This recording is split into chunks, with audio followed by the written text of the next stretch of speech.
ACA for allowing us to be here and sponsor this great event, and appreciate everyone's time.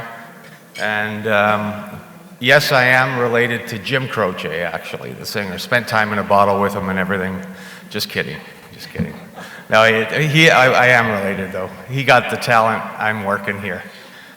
So anyway, I just wanted to share a mission because as a company, what's really important that we do what's right by the end user. And obviously to do that, sometimes in an industry, you have to think outside of the box. Tony was talking about out of the box thinking earlier about fiscal responsibility and trying to figure out how to make the most out of your budgets. And what we decided to focus on, and about 15 years ago, we realized that there was a need. And as a company, we came out with some disruptive network innovations.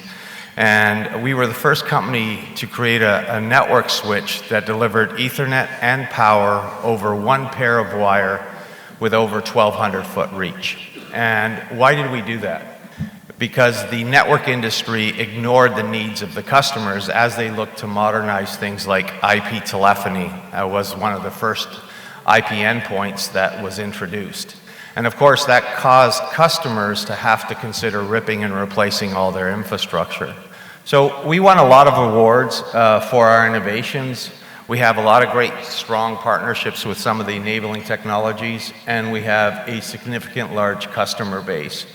And you know, one of the biggest things that we're proud of is that we've enabled over $1 billion of our partners to drive revenue for them and created better outcomes for our customers. More importantly, it's not just helping our partners, but also helping the customers save a lot of money.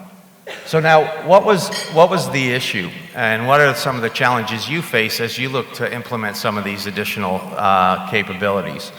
Well, you have different endpoints that you're looking to modernize, whether it's a CCTV camera, telephony solution that is going end of life, whether it's access control or sensors that you're looking to deploy, TVs that you're looking to modernize to IPTV, and of course you have to connect those back to the application.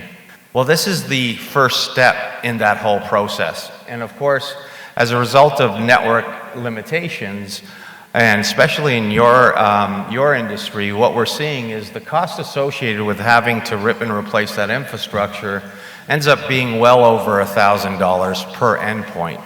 And of course, that has been a big barrier, not only the cost, but also the disruption to your facilities. So what we decided and where we saw this need is to eliminate the barriers of reach and cable type that the standard switches have. You see, network switches started back over 35 years ago by a company called Calpana. They were the first company to introduce a switch. Cisco later bought them. But for the last 35 years, they always required for you to have multi-pair of UTP, as well as the maximum reach was just over 300 feet.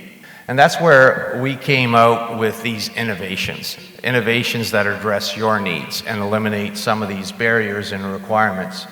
And of course, our solutions are built and designed in North America as well. So we hope that, I know Richard's going to be speaking with Mike from Cornerstone later on in a panel discussion to discuss a little bit more about our technology. You know, some of the benefits, obviously some significant savings, much more of your budget's allocated to that which matters most to you, as well as eliminate a lot of the complexity, as well as the ability to accelerate the modernization because you're repurposing an existing infrastructure. Beauty is that we have a program called IP Made Simple that allows you to test the solution live in your environment to make sure it's the right solution for you. And of course, environmentally responsible because you're leveraging an existing proven reliable asset as opposed to having to rip and replace that infrastructure. So again, I'd like to thank you for your time today.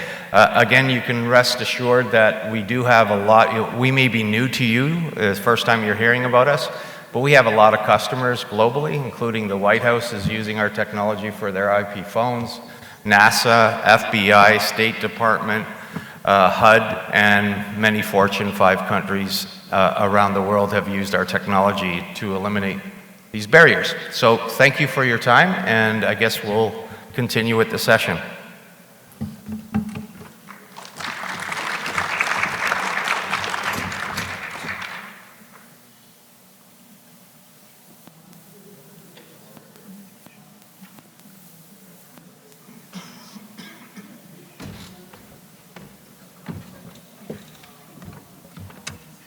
So that was great from MVT.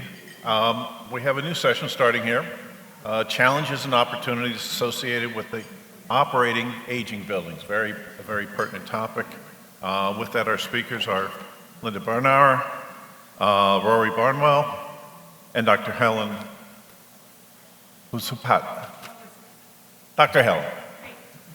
All right, so come on up.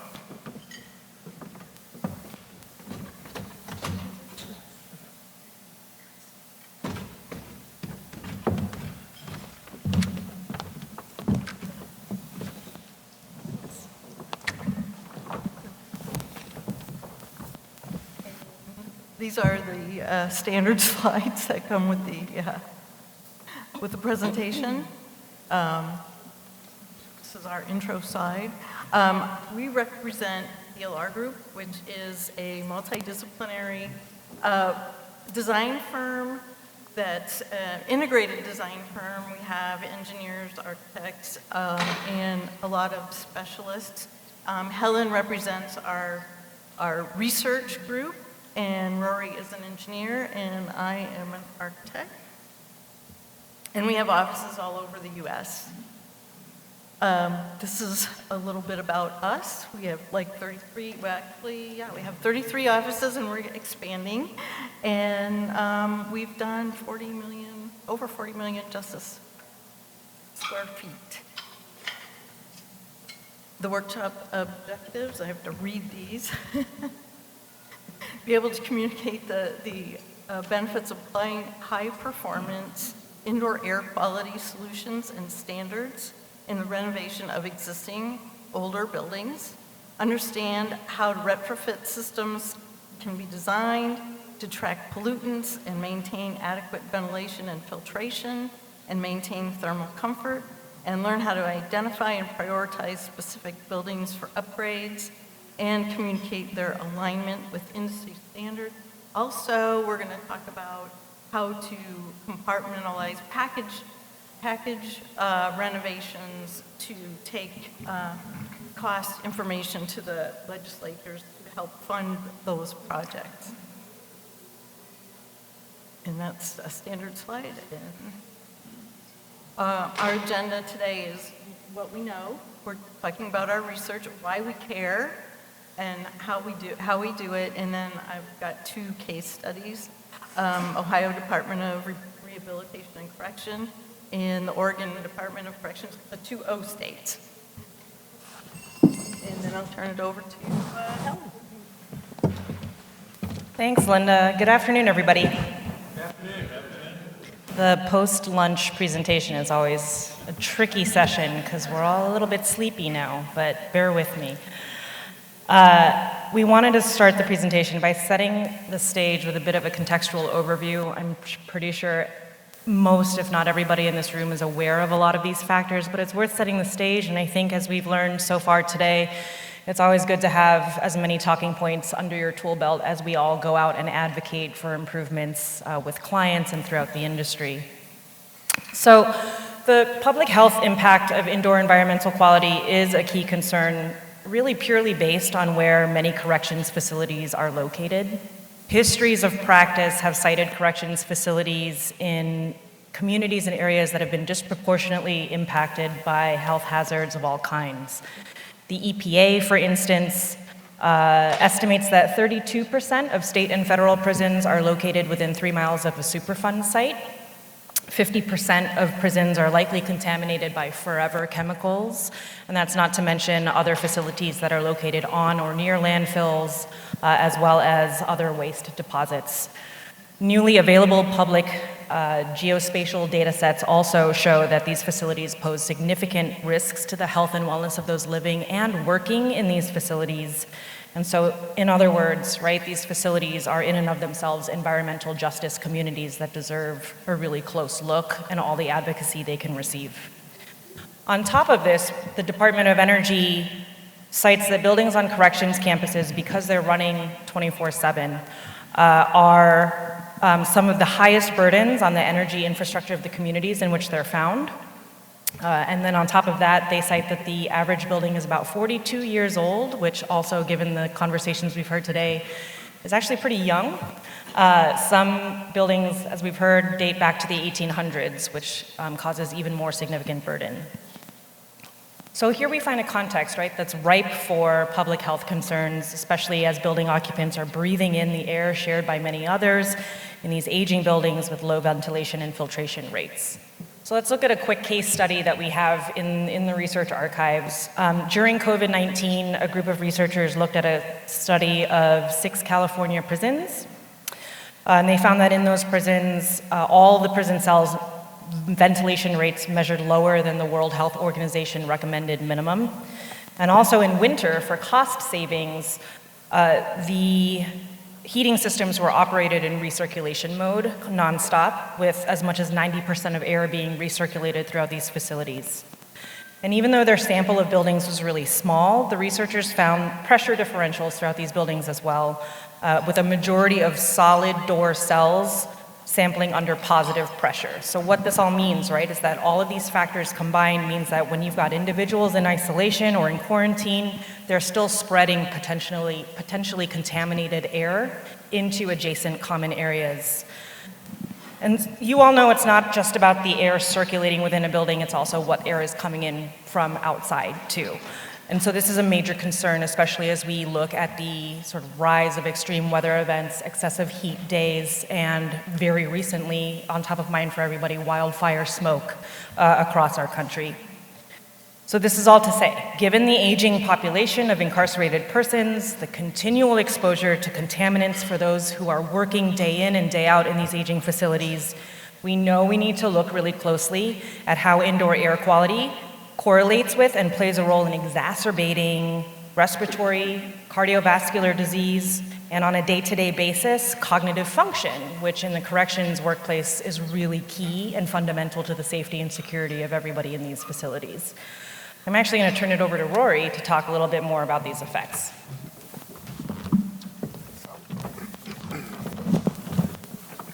Thanks, Helen. Hey, everyone. So my name is Rory Barnwell. So we're here today to talk about challenges and opportunities of existing building upgrades. Oh, should forward slide first. Great. All right, there we go. So in the next few minutes, I wanted to cover just the basics of air quality. That for me is one of the biggest challenges of upgrading existing infrastructure, existing buildings. I was really excited to listen to the presentations earlier today. I think we'll build on top of some of the points that were brought up earlier. We had some great conversation around just the concept of comfort. I think air quality is a complex and deep topic, but I think it does come back around to simple solutions at the end of the day, and we'll keep circling back to good ventilation, good filtration. I think that takes care of so many of the problems that we're going to talk about. So talking about air quality in the context of health, looking through that lens, when we talk about air conditioning, we think about creature comforts. I'm not too hot, I'm not too cold. But you need a good air conditioning system, a heating, ventilating, and air conditioning system to talk about health in the context of smoke and particulate matter. We're talking about infectious diseases, talk about the chemicals that are in the air. Talk about air quality in the context of productivity. These are workplaces, these facilities are workplaces, right? So we talked about this staff attraction and retention earlier. How good air quality is conducive to better cognitive learning ability, cognitive function, decision making, etc. And a really important one for me is air quality in the context of resiliency. When we have these extreme events, unfortunately we're seeing it in front of our eyes literally this past couple of days in LA. But how can our facilities operate in these adverse conditions, whether it's a wildfire event or the next global pandemic? So looking at productivity and cognitive function, there was a groundbreaking study done back in 2015 or 2016 by the Harvard Department of Public Health that started to put some metrics to, again, it's kind of common sense, right?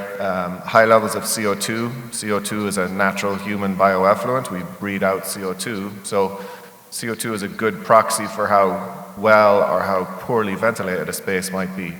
And so it goes without saying, we've all experienced that, conference room where it was, too many people shoved in for a business planning meeting or extra long conference call, whatever it is. So we've experienced that stuffiness, or maybe going back earlier in your years when we were at school. I know certainly I grew up in a rural part of Ireland. People usually trying to place my accent, so I'll just tell you now I'm from Ireland. But I've spent most of my working career in the Midwest, Chicago, Minneapolis. But if I think back to some of those overcrowded classrooms, operable windows that don't get opened in the winter time, we've all that's when your head starts to nod off like that. Hopefully, you guys are not doing it right now, but you've experienced that. That's high levels of CO2. So it's common sense that lower CO2, better ventilation equals a better experience, a better productivity. But Dr. Joe Allen and the team at Harvard started to put some metrics to that. DLR Group, we were proud to be the largest donator of data to that study back in 2016 as part of a research initiative, monitored the air quality across our own portfolio, DLR Group's portfolio, in addition to a project we were working with the GSA to improve their post-occupancy evaluation processes. So the stars kind of lined up there to help contribute to that study. But let's looking at some of the big macro factors that kind of have, again, we're talking about the same fundamentals here for decades, but air quality hasn't changed. Our approach to air quality hasn't really changed from now versus 20 years ago. But certainly we've had some events that have shined a spotlight on it. I think we've all remember how we were scrambling in March and April, May in 2020, trying to assess our facilities. We heard from whether it was bipolar ionization or dry hydrogen peroxide, or there was all sorts of snake oil out there, but everything still came back to: are we bringing in enough outdoor air? Are we ventilating adequately? And are we filtering the air stream adequately? And so I think we all, regardless of which sector or building type we were looking at, I think we can say that the built environment in general was underprepared for a global pandemic. We didn't have the right levels of filtration, for reference, we need a MERV 13 or a higher filter to really make an impact. So that was obviously a big, as I said, big focus on air quality.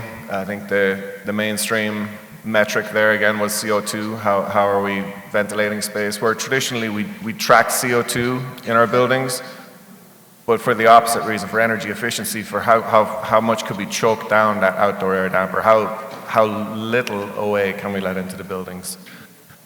Then we prepared this presentation before the holidays. So obviously I would have had a couple of different slides in here based on what happened in the last couple of days, but I think we all saw as well, the Canadian wildfires for the last couple of years have gotten worse, more extreme. We saw this dystopian orange haze over New York from fires that were burning, 2,000-3,000 miles away in the Canadian, in the Canadian boreal forests. And anyone who was living in any, almost 40% of Americans were under an air quality hazardous index that day, or those couple of days. New York actually, for a couple of days, had the worst air quality in the world. And so, again, how do we, how are our buildings prepared for that? I mean, they're not, is the short answer. So, but as we look forward to, as we start to planning and assessing our building stock to look out to the future, the next 10, 20, 50 years, this is not, this is the new norm that we have to plan for. We have to plan for these events. It's just a fact. So I'll get back to Helen real quick, and I'll be right back. Rory and I are playing whack-a-mole up here. So, indoor air quality is not just a public health issue, right? It's connected to a really nuts and bolts issue in the industry, which is staffing and retention. We've talked about that a little bit here today. So we know these are major struggles for a lot of facilities, for a lot of folks in this room. And stress, productivity, and burnout are closely intertwined factors in the corrections workplace. So IEQ, Dr. Timmy made a good presentation earlier about how the indoor built environment affects occupant physiology, but also psychology, right? It's an uncomfortable space, or poor IAQ can increase the perceived harshness of a facility's condition, which in turn is correlated with negative outcomes and indicators for mental and physical health. Good IAQ, I think we all agree, can mitigate some of those factors of chronic stress for those working in these facilities. So we want to make a key point here that IEQ impacts everybody, right? In these really close quarter communities, the well-being of one group directly influences the other. So a sick or stressed incarcerated population can make staff sick or stressed, and vice versa. So it's really about the wellness for all. In other words, built environments affect the quality and style of engagement between people in custody and officers. What we really like to talk about at DLR Group on our projects is this nested relationship within the built environment. So the design of a facility can impact the type of culture, the policies that can work within that facility, the programs within it. All of that impacts staffing and occupant health as we move further down into the nest. Facility health and cleanliness and comfort and design all shape staff morale, stress, wellness, which influences whether or not they stay in the job, and also, more importantly, how they treat others on the job on a day-to-day basis. People in custody are impacted by factors at the facility level, but also how the staff treat them, right?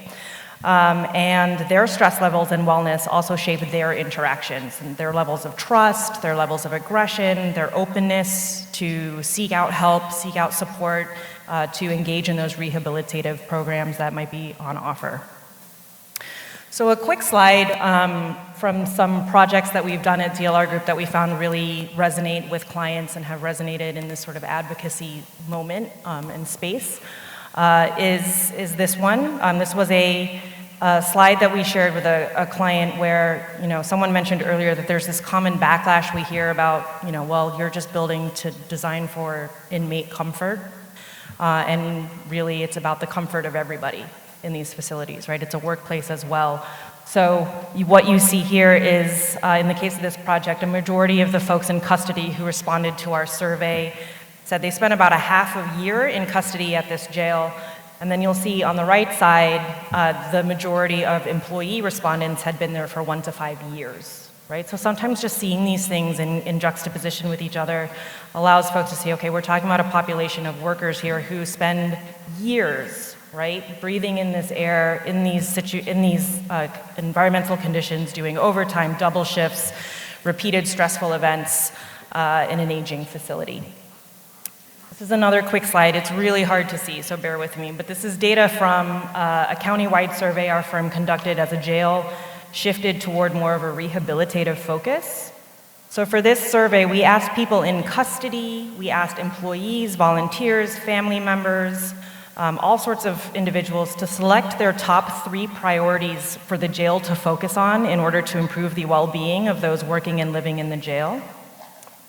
So what you see here is all the different ways they voted for their top priority in Tier 1, Tier 2, and Tier 3. So like I said, it's hard to see, but fresh air consistently emerged as a top choice in all three rankings. So this really is a noted area of impact for all stakeholders regarding the well-being of a facility and those who are working and living in these facilities.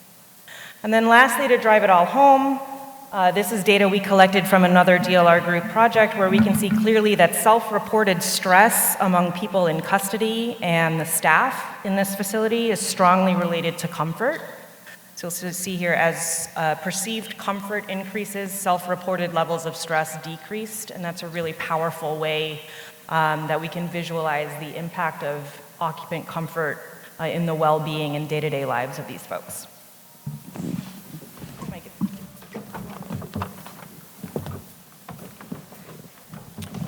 So just wanted to go level set us a little bit on the metrics and the benchmarks for what we're talking about here. We have some decent design standards to follow as designers, ASHRAE 62.1, for example. But there's not a whole lot of operational frameworks, guides, etc. They're buried into sustainability certifications over the years, because over the years this has been a kind of a, not necessarily a prerequisite, but something else nice to do. That's no more now. It is 100% a prerequisite moving forward. If we're talking about our facilities moving forward, as I said, over the next few years, these are just, we have to plan for this. So these are operational benchmarks. As I said, all of the certifications up there are all more or less the same. I would say the reset air standard, if you're interested in looking at something, it's not, you don't have to pay for it for a plaque on the wall. It's a standard you can follow for free. And that, just looking at some of these here, so CO, carbon monoxide, that's a yes or a no. You've got issues. I mean, we already have established framework for tracking that. Temperature and humidity, we'll put in the comfort category for now. And let's focus on the targeted pollutants here. CO2, I mentioned earlier, it's a good proxy for occupancy, for how well or how poorly ventilated it is. I think it's important to note here actually that you can be comfortable and still be in an unhealthy environment, right? You could be not too hot, not too cold, humidity's okay, but still be in an environment where CO2 levels are high, you're feeling stuffy. Maybe TVOCs are a better example of that. So what are TVOCs? Total volatile organic compounds. That's the chemicals, the cocktail of chemicals that are in the air from everyday materials, whether it's a brand new carpet, paints, glues, adhesives, off-gassing of new furniture, that quote-unquote new car smell. It's nice when you got your new car, but it's not nice to sit in for 8, 12, and in our case, 24 hours. I mean, that's when you have headaches, your breathing is irritated. That, I think it really came to the fore during COVID when we were really deep cleaning our facilities, right? And we were using nastier chemicals to offset the fear of COVID. Again, TVOCs are that chemical cocktail in the air. Particulate matter, I showed some images of that dystopian orange in New York and across the northern states from a couple of years ago, and unfortunately we're seeing it again today. That's particulate matter at a 2.5 micron level. That's the smaller particulate that our lungs can't break down. It gets into our bloodstream. It makes us sick. MERV 8 filters, which is the standard filter, or MERV 10 filters that we've seen all over the years, you probably have at your home on your home furnace. That doesn't catch that. You need MERV 13, MERV 15 filters, higher efficiency filters to catch that particulate matter. And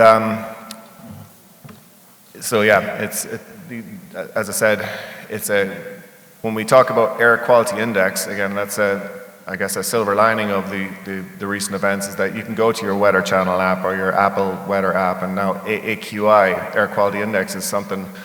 Unfortunately, as a soccer coach in my second job, I coached my daughter's soccer team. I have to look at the AQI in the summertime now, and we're calling off events because of the outdoor air is so bad. That hasn't happened, before.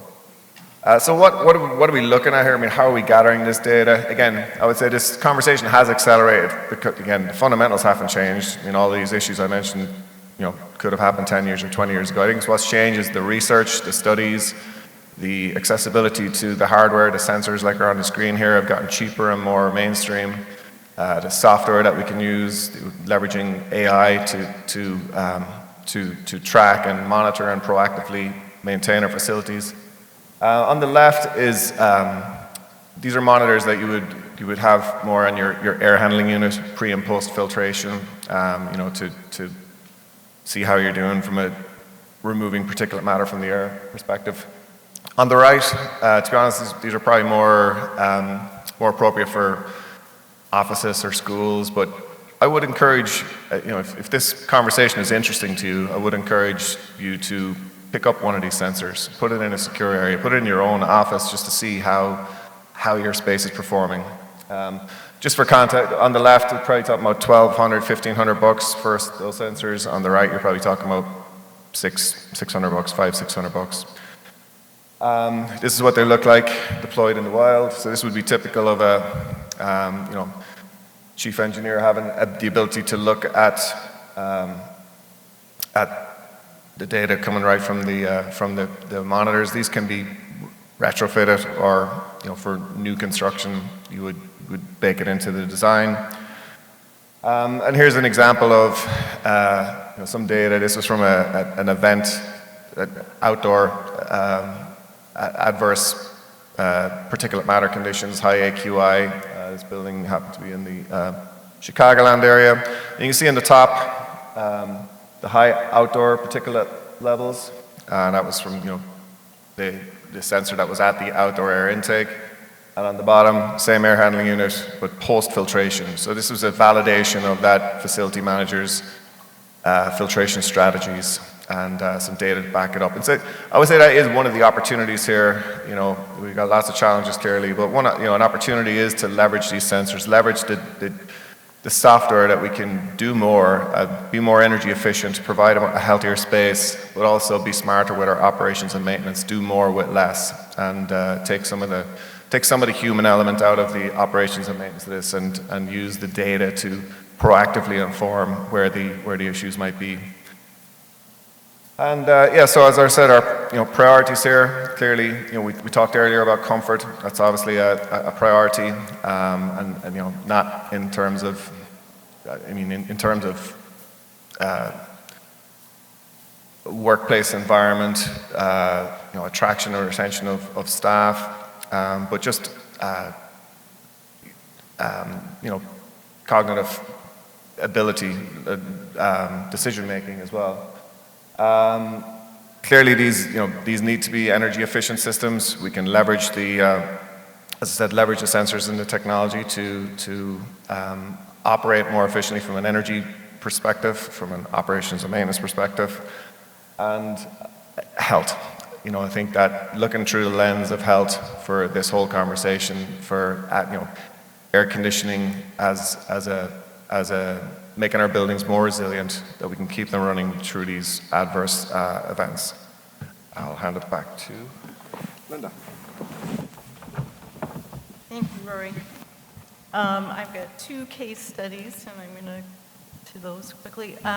In 2023, we had the opportunity to do a master development plan for the state of Ohio.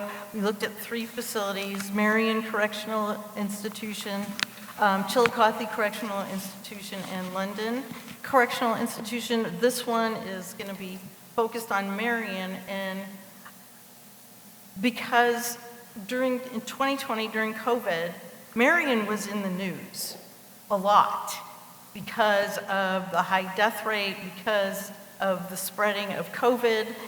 And what was going on was, the ODRC reached out to the university, that little university in Columbus, they reached out to them and got the scientists to help them figure out how to organize the beds so that people weren't infecting each other, and also to improve the ventilation. So when we were on site, we saw the upgrades to the HVAC systems that they were enacting. And then we were there looking at the building envelope and the systems other systems that needed work. So this is the site plan of Marion. It's essentially one enormous building with a couple of outbuildings, but the telephone pole structure to the right side, that's all the housing, and it's all linear, and there are cells and dorms in those facilities, and they were in the process of changing, adding ductwork to better serve each unit with new heating and new ventilation, but they have provisions for adding air conditioning in the future when they have the funding. So in response to, check my notes. They were replacing the HVAC. I'm going to getting ahead of myself. And the air handling units for enhanced ventilation, consistent heating, and the options for AC. These are some photographs of what they were doing. The one on the far left is the old system in the attic space above the living space, and then the two in the center are new ductwork. It's not glamorous, it's safe, but what it does is it's bringing the air to where the inmates will be. The original was at each end. There were forced air units, and so if you're in the middle, you weren't getting anything. So this distributes the air, and on the far right, you can sort of see that the ductwork is going up the outside of the building.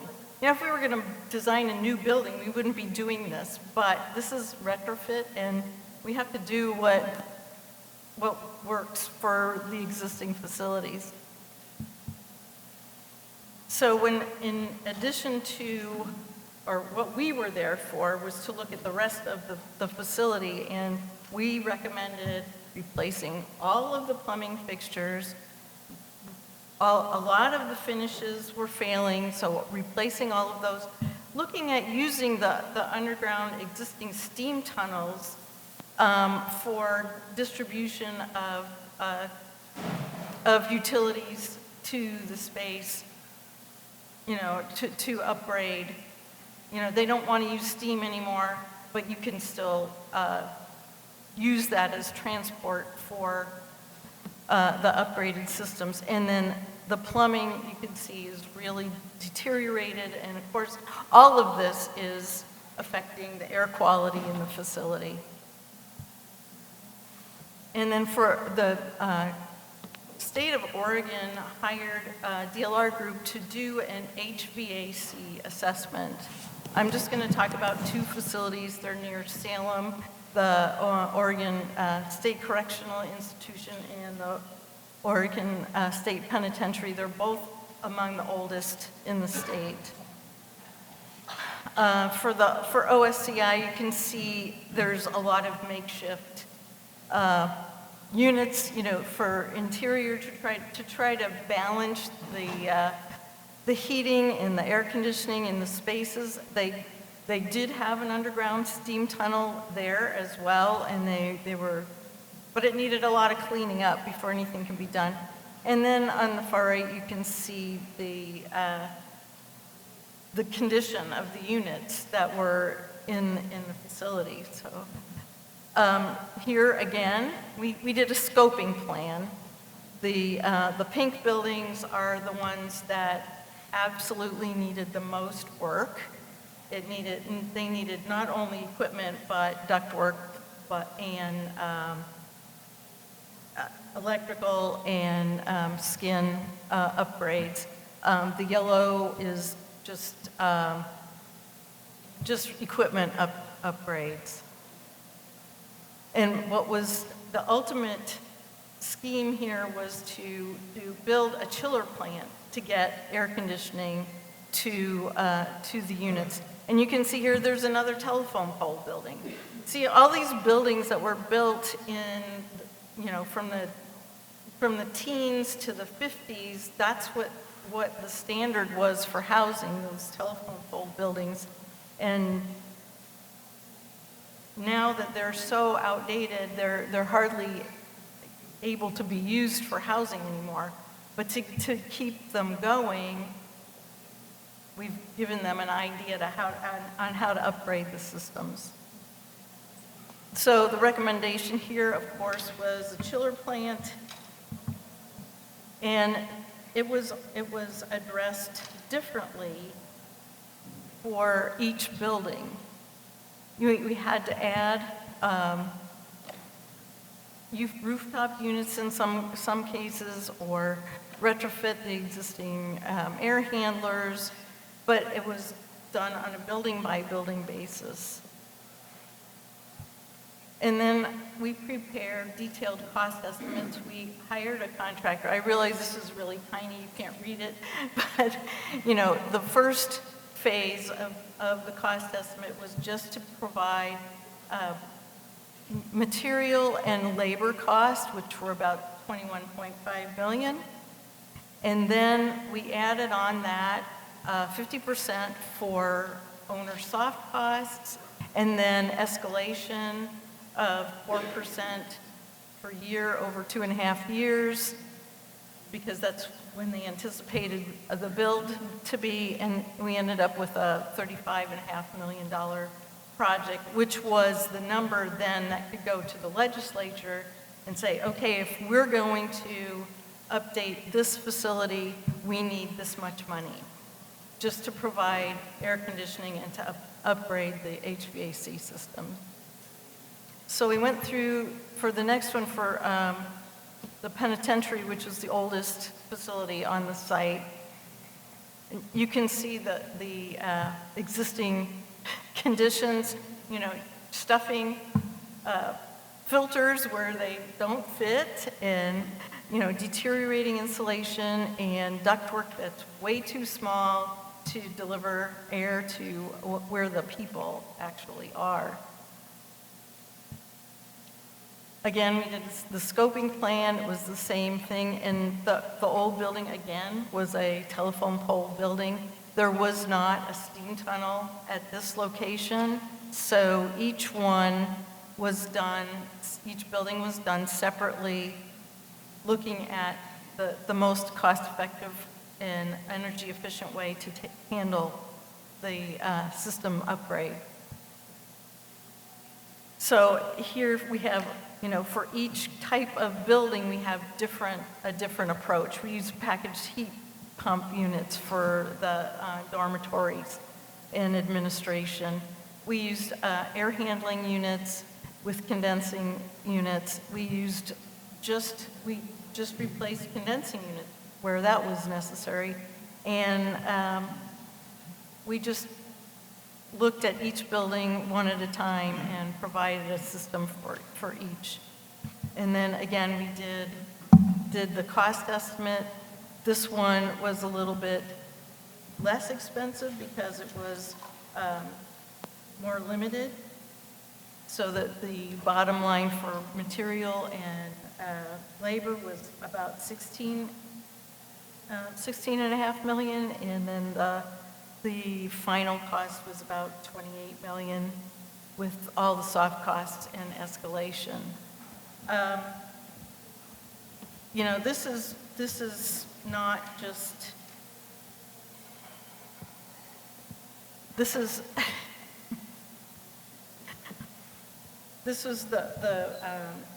the approach to do this. They have not implemented this yet. They are planning to implement these upgrades in the next 2 or 3 years, but this gave the state a way to go to the legislature to ask for the money. And there's more to just upgrading the HVAC, but But to go back to what we did with Ohio, in our report, we recommended that they do a separate HVAC study so that they could maintain using their existing old buildings longer. We know that the infrastructure is definitely aging and needs to be improved. So that's all I have. If anybody has any questions, we'd be happy to answer. Linda, question about the Oregon project. How many people in custody were involved in the project? Just wondering what the cost was. That's not something that I researched. I apologize. This is interesting. I mean, it's a sizable amount of money, but if it's across 1,000 people in custody, then it starts to pay off. Right. OSCI has about 1,000 people, but Penn has about 2,000 people. Okay. Yeah, plus staff. More than just that. Correct. I have a question about, brought up a very good point about Superfund sites and the fact that sometimes sometimes our new facilities get co-located there. I remember several years back pursuing one in New Jersey in Essex County. And when we had the site visit, it was East Newark. I'm walking through right next to all these chemical plants. And I was like, why are we putting a correctional facility here? How is anybody doing outdoor recreation when it just sticks to high heaven? And so the concern is there any outgrowth of concerns from that this correctional facilities because these less desirable locations? I think there's probably some better experts in the room about that than I hear. But I would say no, there hasn't been, just because it hasn't been publicized very much. And to be totally honest and frank, no one cares that these facilities are put there because they don't want them in their neighborhood. And so when I say that these are communities that are in and of themselves environmental justice communities, I think that's the key takeaway there. And it's perhaps that's something that this organization can do to raise that awareness, because if you wouldn't want to build a school or a healthcare facility on that site, why would you want to build a workplace for folks? Yeah, jails are often co-located with the dump and with Right. the kill shelter, right? Right. So, particulates. Well, he said jails are often co-located by the dump or kill shelters. Think about also the psychological wear and tear of someone going to work at that facility every day and what it tells them about how they're valued as a human being. So I think, yes, there's a cause for much more advocacy and publicity around those issues. Our best approach is MERV 13s. Built in the air. It's best we can.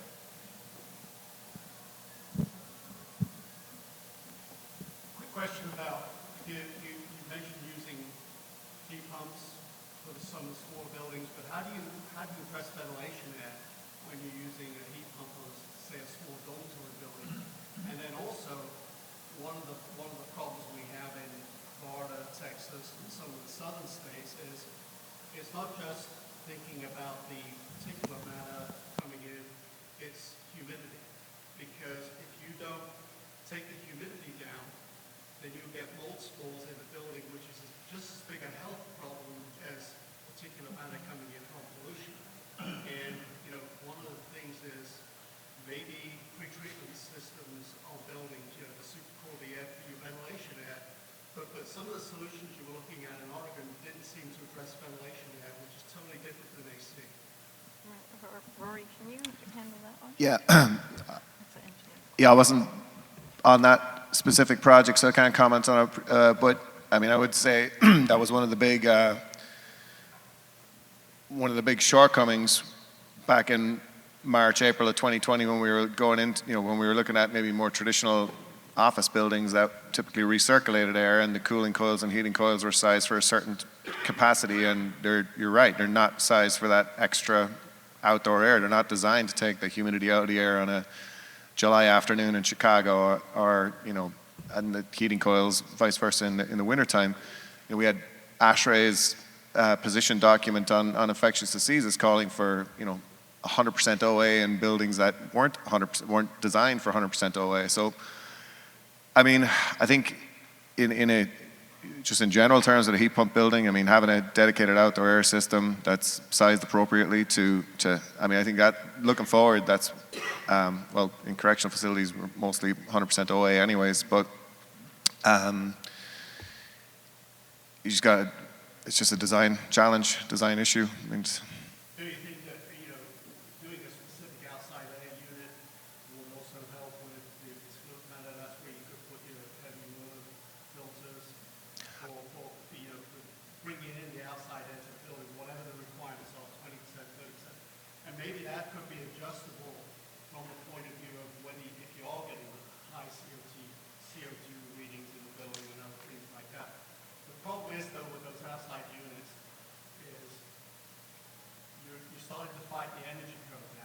right. Because if you're supercooling that air and you're using a lot of energy, sometimes they say, well, you're not meeting the energy models. And so the two are butting heads with each other. Actually, we've really not addressed that yet. Yeah, there's definitely some big challenges, macro challenges. We're talking about carbon neutral buildings, and we're on a path to net zero, or even just basic energy codes are getting stricter. Someone mentioned New York earlier. That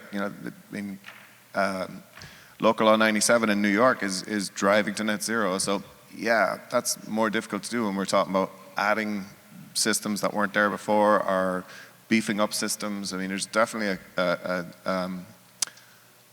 conundrum there, a design challenge for maintaining efficiency, maintaining that path to carbon neutrality, and increasing comfort, increasing healthy buildings. It's important because I don't think in southern states enough attention has been paid to mold, because could be as big a health problem for residents and staff. 100%, yeah. I mean, it is. And to your point, to answer your earlier question, I think, yeah, decoupling the OA makes a lot of sense from an energy perspective, but I do think it makes sense from I just think we need to look at OA through a slightly different lens from, how clean the assumption in the design standards is that OA is pretty clean, and I talked about the extreme example of 10 people shoved into a small conference room. I mean, the other end of the extreme is, remember the last time you went camping and you unzipped the tent and stuck your head out next morning? That's about 450 parts per million.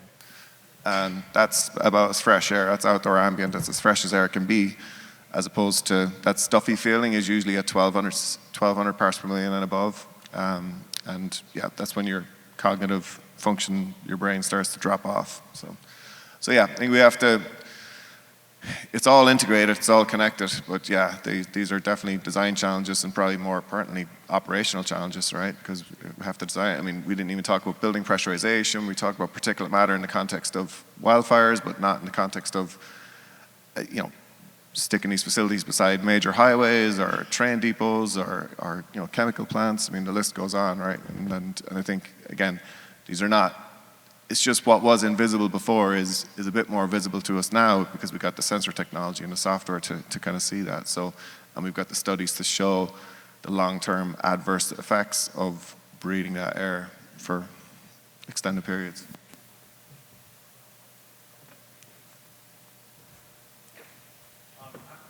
I'm just curious if you could share the study that you had from Harvard.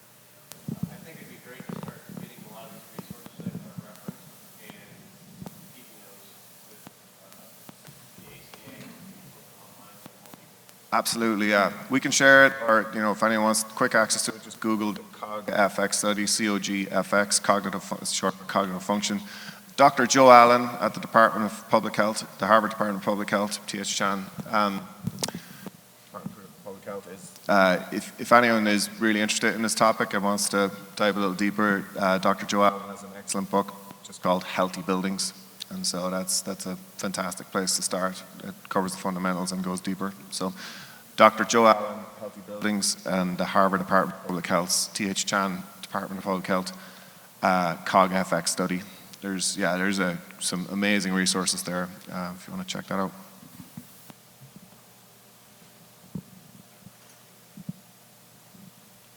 All right, well, thank you so much. We appreciate you listening to our presentation. Yep, thanks very much, everyone.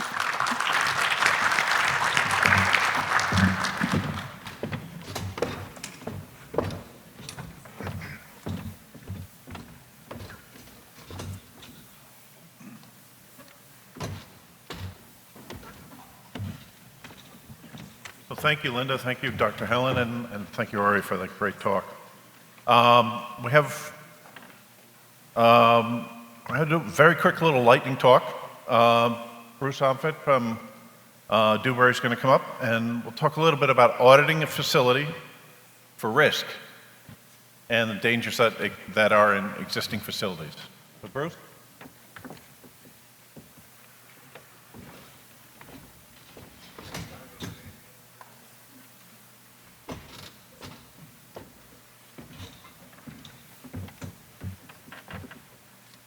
All right, good afternoon. This is intended to be the briefest talk I've ever given in my life, so we'll see how this goes. I'm Bruce. I'm an architect and planner with Dewberry, and this is a topic that's near and dear to my heart. We're going to look at the quietly dangerous in your facility, and I want to just give you a little glimpse of some things that you may not be used to focusing on that are present in a lot of facilities, especially aging facilities. So we're going to go through the three objectives here real quick. Basically, we're looking at daily operational risks. There's a myriad of them. The couple that I'm going to focus on are more subdued, more in the background, and yet they're in your face every day. We're going to look at some approaches to mitigating some of those topics and prioritizing those risks. Full disclosure. All right, first topic is quietly dangerous. The building some understanding. All right, in your facility, there's a couple fundamental topics here, and a lot of this relates for this glimpse to the operational security and safety. Don't kid yourself. Your staff may not be aware of what kind of overwatch they're really getting from your security system and from your staff. So make sure that your staff is actually aware that when they are told that there's somebody watching their back from a control station, take them in there and show them what that means. These images are quite often very compromised. You know, it's something that people glaze over, and you may not be getting the kind of backup that you think might be there. Right in front of your face every day, especially in older facilities, there's all kinds of operational spots where you really want good observation, and you're relying on views through glazing. You're relying on multiple layers sometimes, and it's extremely common. There are problems with light level differences that are not in place, that need to be in place, that cause glare. And again, if you're relying on somebody to have some over-the-shoulder observation of what's going on, just talk about it and make sure. This is interesting. So this isn't the actual final, but okay. Look at your points. Old facilities, you got to address these kind of topics that are just obvious, in your face kind of encouragement for bad behavior. I actually trimmed these slides, sorry. Again, the ligature topics, the operational topics of what you expect from your inmates. If you let this kind of stuff go, you're just waiting for accidents to happen, waiting for bad behavior with contraband. Control rooms that are in place. Sorry, this is a little weird because it's not following my thing, but that's all right. So, control rooms. Very commonly, control rooms are built with one focus. You got your officer looking at monitors, and that's it. We can look at remodeling options to actually respond to what those primary circulation areas are in your facility and allow for the value of a casual glance, and I'll touch on that in a second here. Your secure perimeter, okay? It changes over the years. The more you use the facility, the more you get pinch points that are not necessarily working the way they were designed. You create spots where it's just too clumsy to use those security doors. Let's put in a roll-up door. Let's just put in a chain link fence. That's okay, certainly. We'll lock a padlock when we need it. These weak spots in your secure perimeter can really lead to big hassles. And things like tool control and in a spot that may not be well protected from your inmates. Increasingly, just amazingly how common it is. And Elvis left the building. All right. A couple approaches here to mitigating risk.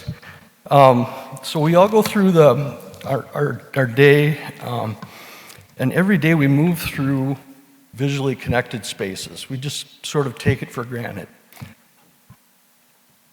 Situational awareness requires an ability to have the value of a casual glance that allows you to see what's around that corner, to see who might be a danger, who might be somebody you want to connect with, excuse me, a colleague that is in trouble right near you. If you have these kind of abilities in your facility, we can help by just aiding that daily awareness in your facility. There's a lot of options when it comes to that. We can look at areas where we can have open observation of multiple housing units, observation of the main circulation coming from intake, that type of thing. Or on the left, we can really limit that and sacrifice a lot of that awareness of what might be going on in those units right around you. There's all kinds of cross-vision topics that we talk about every day in our practice. And technology has come a long ways with glazing options and things that we can do. So look for those opportunities, and if they don't exist in your facility and you're going, we've got these 4 units and we can't afford to staff them direct supervision, so we'll just put cameras in there and we'll just make rounds. We really don't need anybody physically watching them. Well, maybe you should. Let's just stop and think and see what we can do to improve that condition. You can see through multiple layers of glass, but again, it's sometimes those remodeling pieces of the puzzle that don't get accounted for.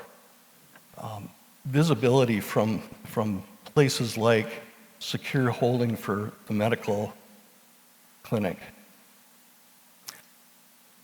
Ask the question why, okay?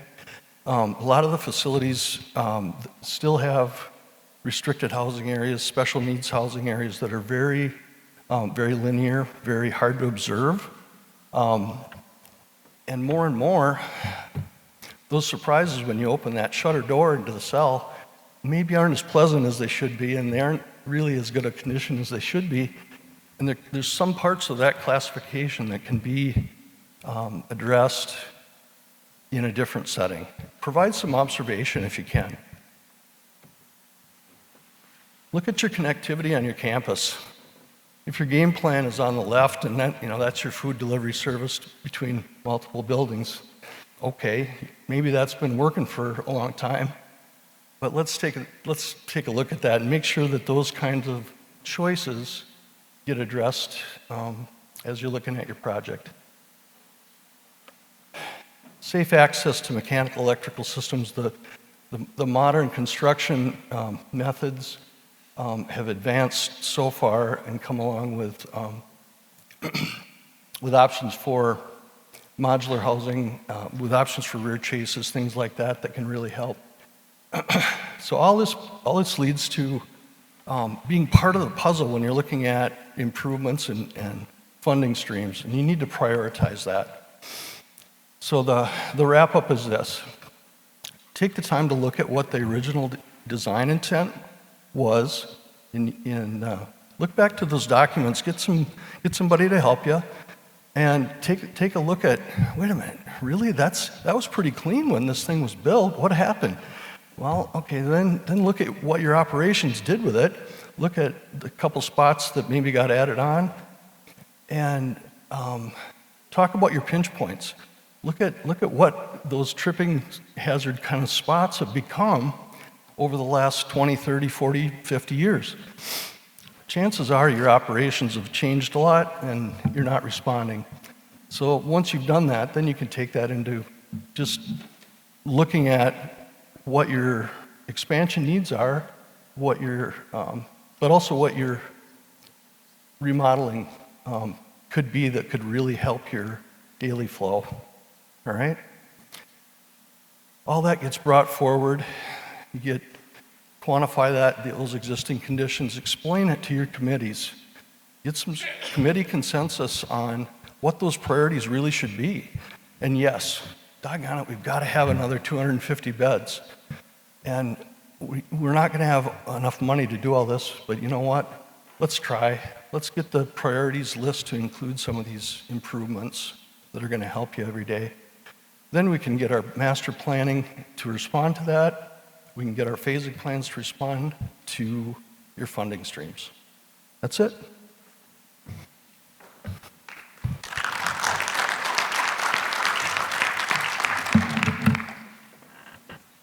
I think we're out of time. I don't think I'm supposed to actually get questions, so. Thank you.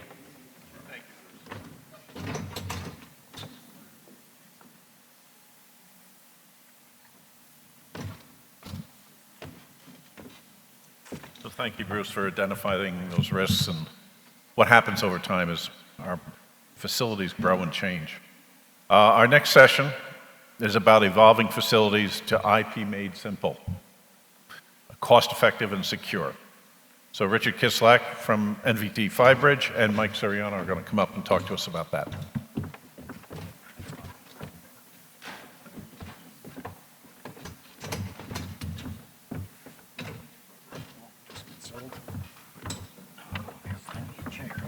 Chair, Mike.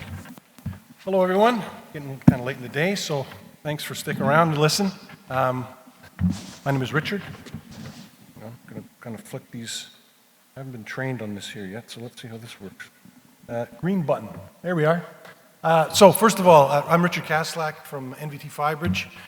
You heard from our CEO earlier on, John Croce, kind of a little bit about what we do. I actually was one of Fibridge's first customers. I implemented some of this technology myself to modernize to a modern communication solution almost 15 years ago by reusing the existing wiring infrastructure in the building. I was so impressed with what I saw, I decided to quit my job and join the company. I've been here ever since for 15 years.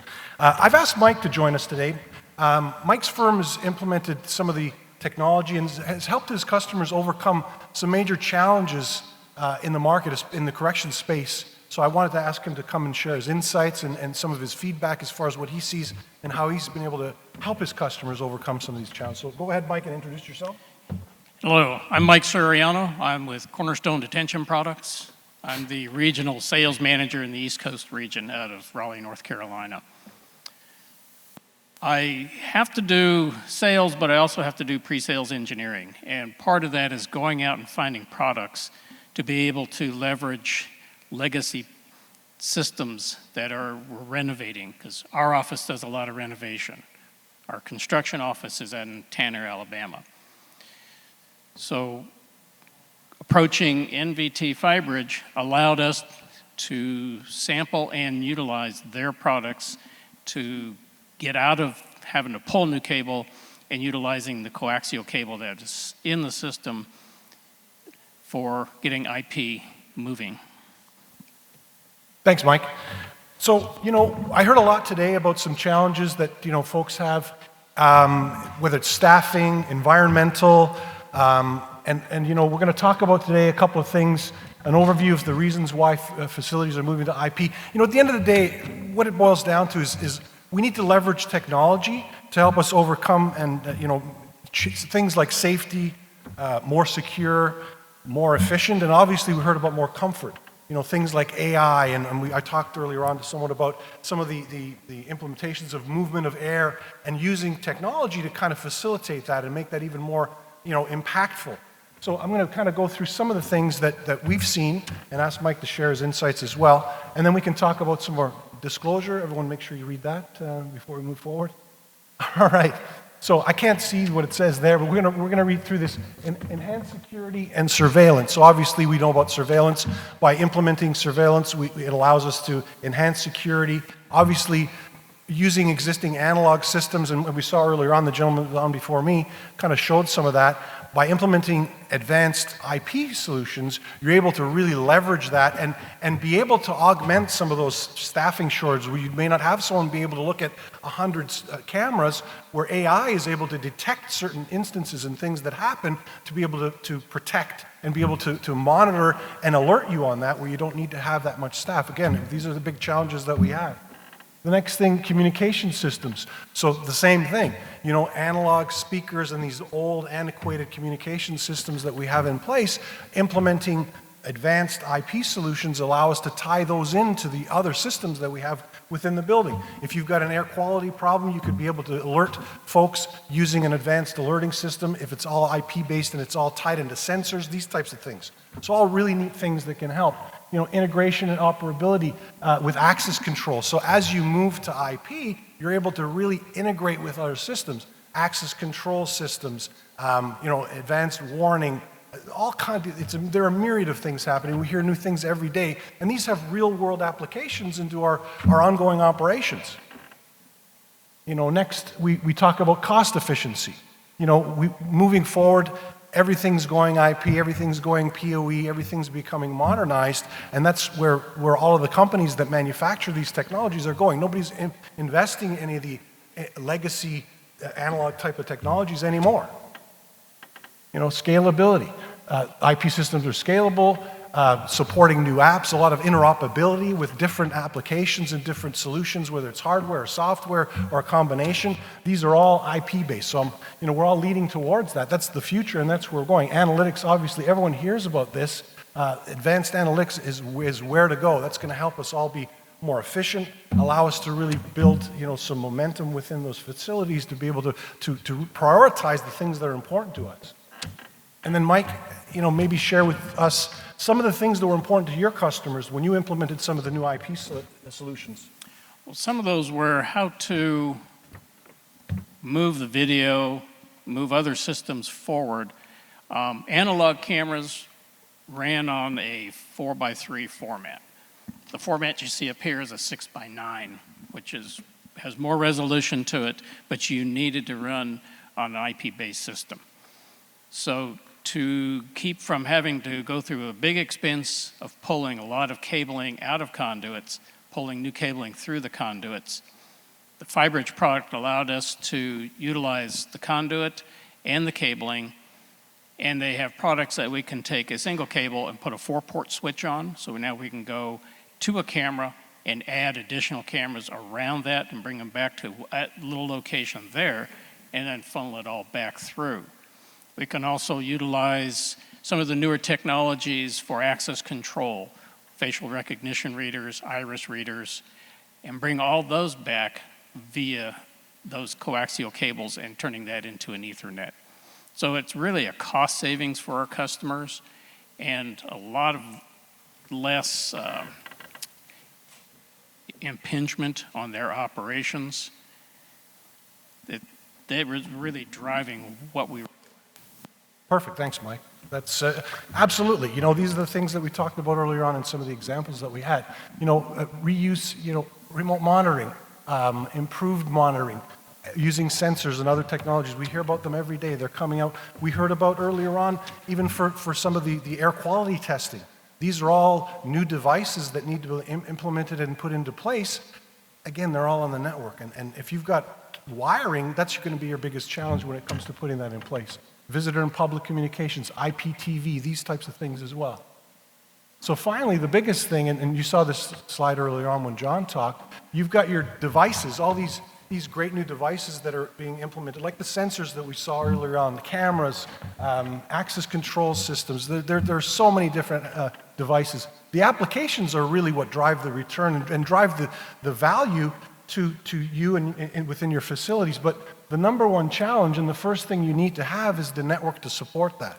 And that's where the real challenge comes into place. You know, a lot of customers, myself included, that was the number one challenge that I had is having the infrastructure in place to be able to support the new modern IP endpoints and ultimately the applications that go hand in hand with that would drive the value to me and the users within my facility. You know, we think about that, talk about a cost per drop, and I don't know if any of you know what a cost within a correctional facility for a standard network drop is. Mike, share with us that, what it costs to run a new cable, switches, conduit, all that stuff per drop? By the time we do that, like I said, pulling all the coaxial cable out of the conduit, sometimes you can't do that. Right. Because conduits are too full. So you have to run a conduit. Then you have to pull new Cat6 cable into that conduit. So you may be looking at a couple $1,000s a drop just to get that out there. Absolutely. Yeah, absolutely. And that's what we're seeing as well. You know, anywhere 1,500 plus in a correctional facility or a medical facility, it's upwards of $2,000 a drop, which is substantial. You know, you talk about deploying a few hundred cameras, and the cost is well more than what the camera system is.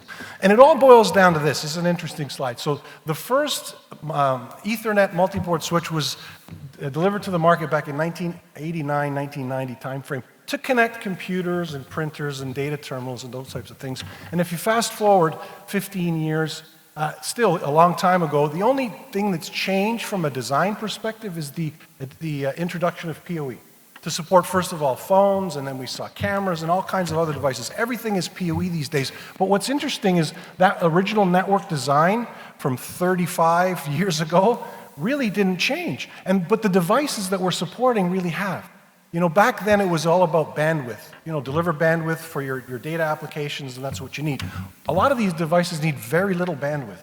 But what they do need is dedicated, available bandwidth, as well as power, reliable bandwidth and power. And that design, and here's the thing, we've already got this perfect design.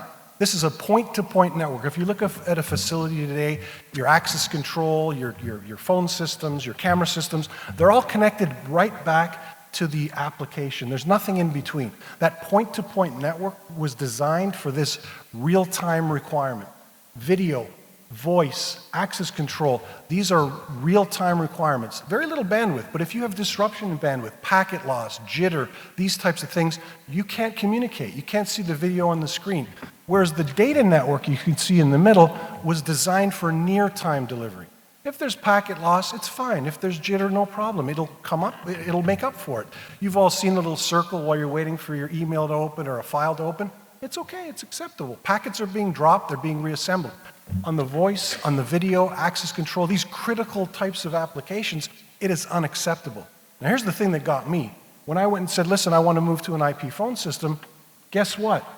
Get rid of it. Rip out your existing infrastructure, run new cable, build out your data closets, because every 300 feet, because Ethernet has a 300-foot distance limitation, you need to have a closet. You need to have power and backup power and cooling in those closets.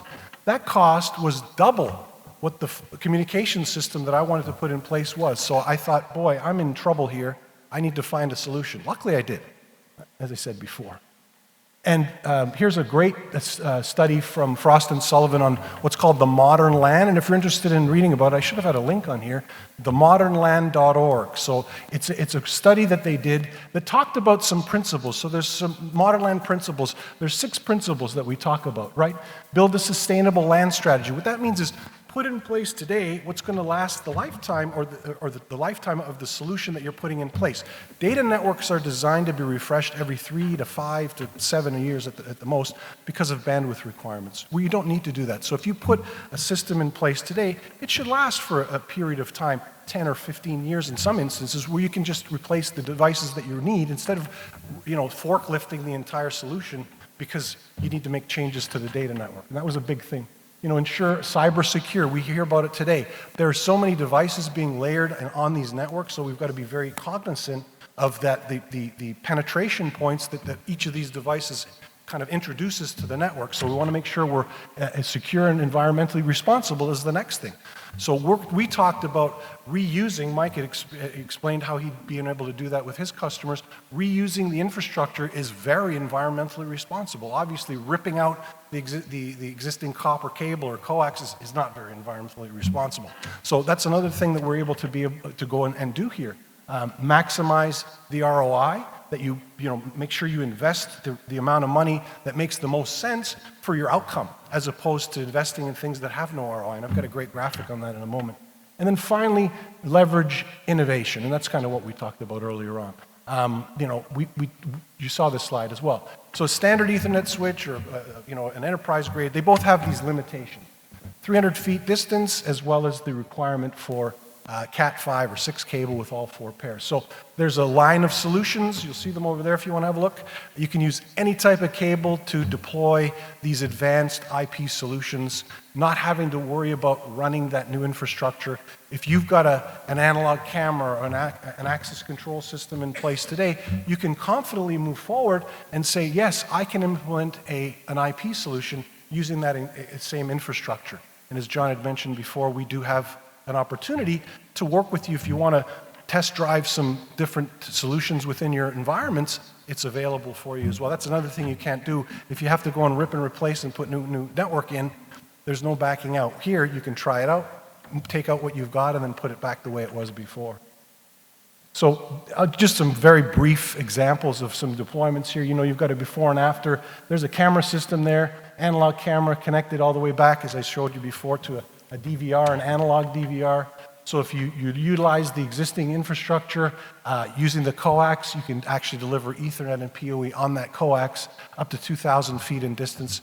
As Mike said, there's even an option if you've got one camera and you want to deploy multiple devices on one coax cable, you have the ability to do that as well. So it gives you a lot of flexibility in that case. And remember our picture from the beginning, we've got that point-to-point network connected back to those different applications. Utilizing the solution, you're able to have the same experience that you would before, moving to a full IP solution. And I've kind of asked Mike about his experience. Maybe share your deployment experiences with us, Mike, as far as when you've gone and helped your customers and implement this within their environment. Yes. So older buildings were not designed with the idea of multiple IDF rooms. That just wasn't part of their nomenclature back then.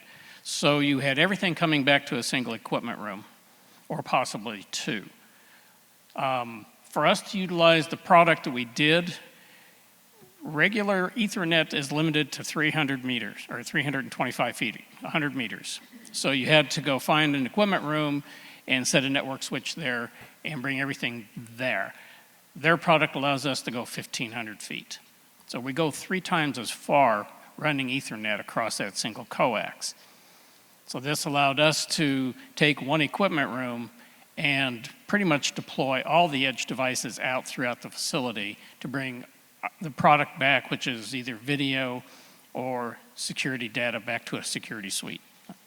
Super. And as far as disruption, time? It's a lot less disruption on the facility, and we can run both systems simultaneously while we're doing the change out, which was a big plus. That's a great point. Because if you have to pull all new cable, facilities do not like to be blind. Absolutely. And even doing things like, the critical, let's say, cameras that you've got. You can do a graceful migration as well, right? If you leave a few that analog while you cut over the ones that are really critical to IP. You guys did that. And do a final integration at the end. Yeah, Yes. absolutely. So there you've got ultimate flexibility as well. Thanks, Mike. That's fantastic. And the ability to do remote monitoring is there as well, obviously. That's built in. Just some infographics here to kind of show the applications within a facility there.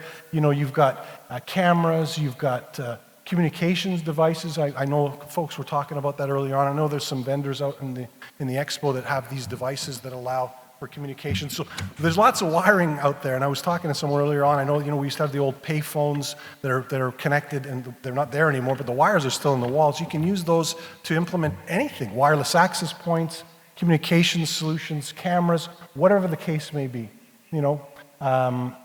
Speakers. You've got outdoor poles in parking lots. If you've got those out there now and those are analog, you can retrofit, you can IP enable those as well, and deliver additional advanced IP solutions there. So here's an interesting thing, and if you look at the implementation, when you're looking to implement an IP solution, there's 3 pieces to the puzzle. There's the infrastructure, which is the dark blue box. There's the devices, which is the lighter blue, and at the very top are the applications. And really, the return for you, or the real motivating reason to move is the applications, and then the devices that support them. But what's interesting, it's not interesting, is 50 to 80% of your budget is going to go to the infrastructure. The labor, the gear, the cable, that brings no return, that brings really no value. There's no value to that at all. But we're spending, all of us, myself included, we're willing to spend 50 to 80% of my budget on that, which brings me no real return. And if you have budget overruns, the first thing that gets cut are the devices and the applications, right?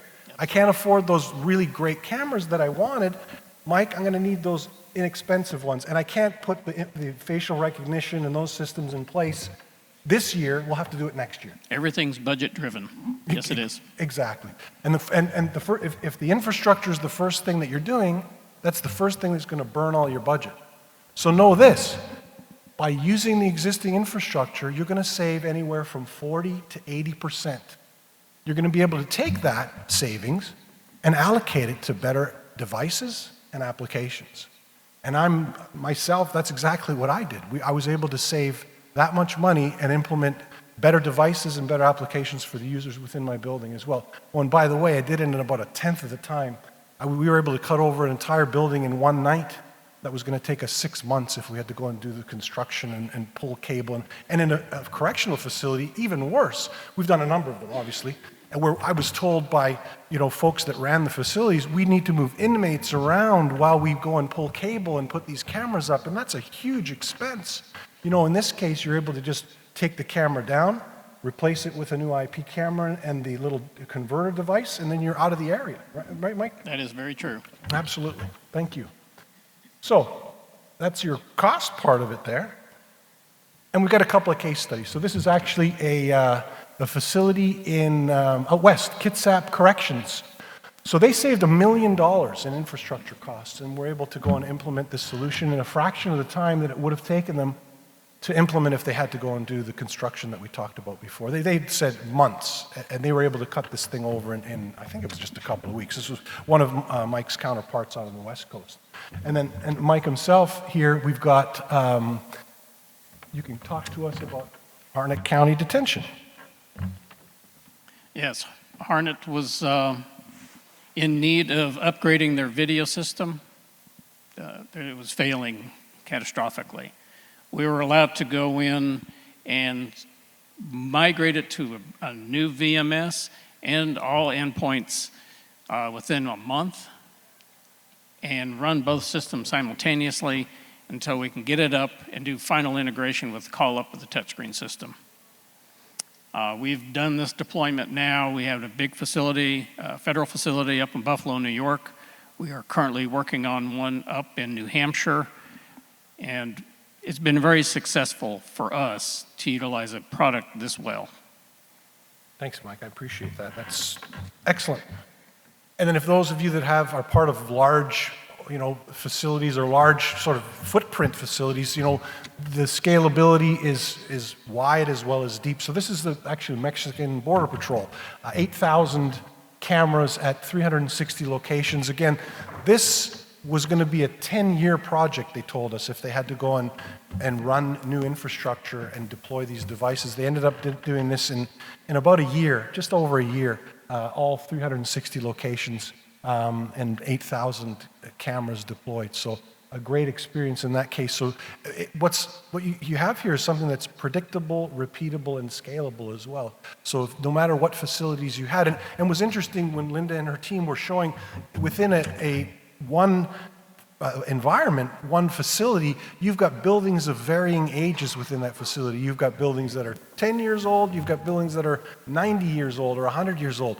Well, the infrastructure, for the most part, that's running in those buildings today, whether it's for cameras or phones or whatever they may be, is going to be the same. So your experience will be the same when it comes to deployment. You don't have to have a custom deployment at every single building within a facility. You can do them all knowing that it's predictable, repeatable, and scalable. And I think, Mike, that's something you've experienced in the multiple deployments that you've done, right? Absolutely. Super. All right, so yeah, as I said before, John had mentioned this before, IP Made Simple for Corrections. We do have a program in place, and I'm just going to ask Mike for a quote. A quote? Can you give us a quote? Maybe if you're talking to your customer, I know they were going to try and make it down, but they couldn't. Yes, our customers tell us a lot that they really appreciate the innovation that we use to update these systems. When we first started talking with them, they ask how much is it going to cost to repull cabling, and when I tell them we're not going to repull, we're going to leverage what they have, they really like that. It's been a plus for us, and it's a plus for the industry. Thank you, I appreciate that. And I mean, again, myself included, the experience was great, and being able to move forward with the IP solution was a fantastic experience. So I think we went a little quick there, but that's okay. Give everyone some time. I think it's been a little bit of a long day, so with that, I'll see if there's any questions or comments from the audience. Any questions at all? Yes?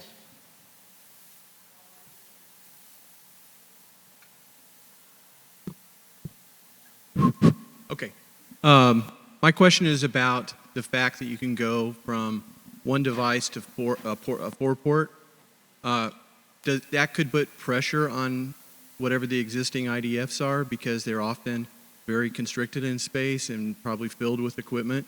So how have you guys mitigated that issue? Also increased heat and all the things that are associated with IDFs. That's an excellent question. In my experience, the analog systems and digital systems take up much more footprint than these new IP systems. So if you take my example from earlier on, where you've got an analog DVR, let's say in a closet, you multiple DVRs to support a few hundred cameras, you would replace that with a Ethernet over coax switch that's a 1U chassis. It takes very little heat, very little power. There's only 24 watts of power required there, and where everything is dissipated, the heat is all at the end point.